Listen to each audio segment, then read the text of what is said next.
And of course, President-elect Trump returning to the White House in just about 2 weeks. He said many times he plans to end the war on day one. I think it's becoming pretty clear that that's going to be almost impossible. But President Zelenskyy says that Trump's, quote, strength and unpredictability could help bring an end to the war. Where do you think this is going to go?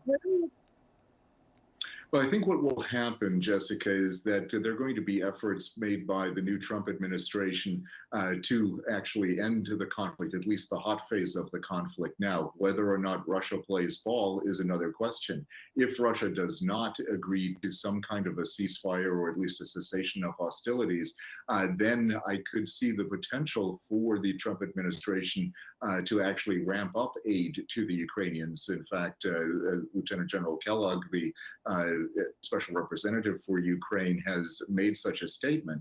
So if that does in fact happen, it could actually put more pressure on the Russians to end the war, or at least end their participation at the level that they're currently at. So if that happens, that could potentially end things where they are. I don't think Ukraine will be able to regain the territory that it has lost, about 20% or so of its country, to the Russians since the February 2022 invasion.